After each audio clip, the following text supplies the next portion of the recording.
Magandang umaga po sa inyong lahat, mga minamahal na kaibigan, mga taga-Malolos.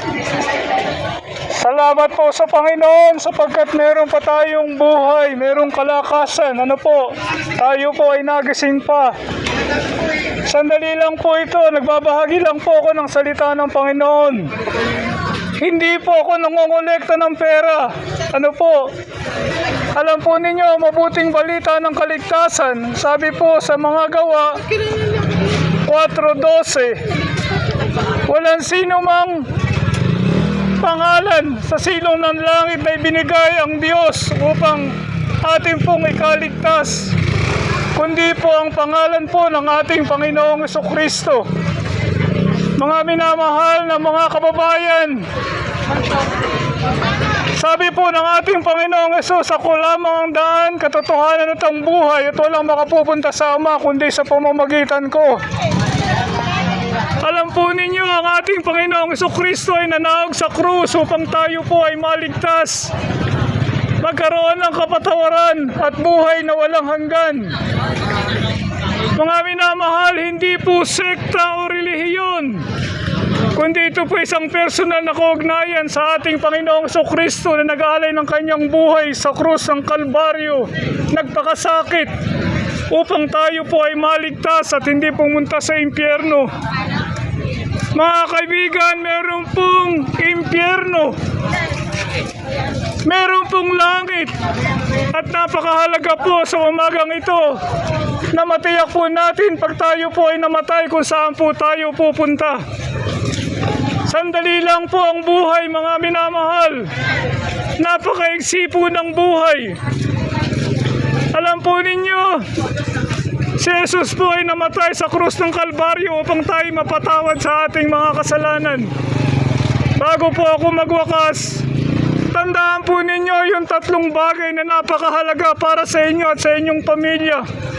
Una po, pagsisihan po natin ang ating mga kasalanan. Lahat po tayo makasalanan sa harapan ng Panginoon. Pangalawa, maniwala po tayo kay Jesus, sumampalataya. Sapagkat ibinigay po niya kanyang buhay, binayaran po lahat ng ating mga kasalanan. Hinugasan po ng kanyang banal na dugo.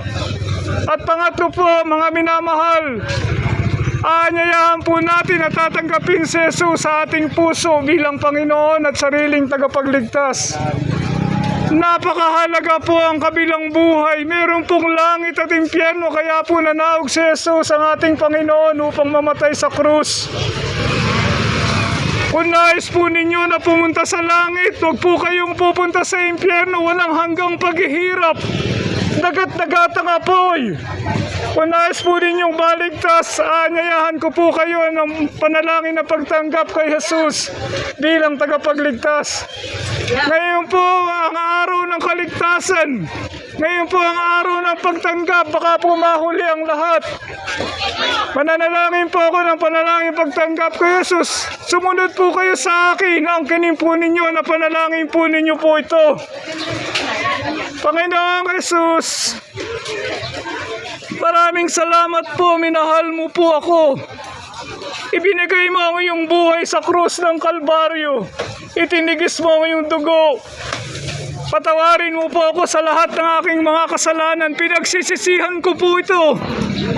At sa sandali pong ito, inaanyayahan kita at tinatanggap sa aking puso bilang aking Panginoon at sariling tagapagligtas. Amen. Mahabaging Diyos, pagpalain mo po ang lahat ng nandito, lahat ng tumanggap. Pagpalain mo po ang kanilang pamilya, ang kanilang hanap buhay. Pakahayag ka po, Panginoon, dito po sa City of Malolos. Dalangin po namin na magkaroon ng revival, O Diyos. Marami pong maligtas.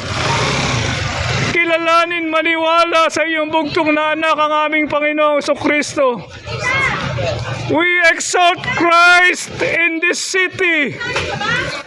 We magnify the cross of Christ. Save the people of Malolos.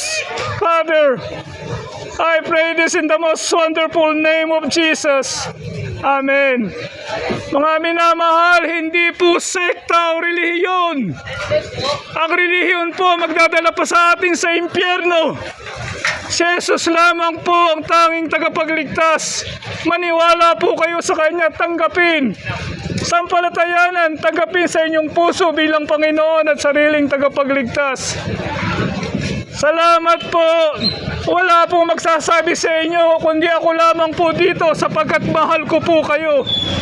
At tandaan po ninyo, maalala po ninyo ako pag kayo po ay namatay kung saan po kayo napunta. Please, maalala po ninyo inyong lingkod sa langit at hindi sa impyerno. Marami pong salamat. Mahal ko po kayong lahat. God bless you all.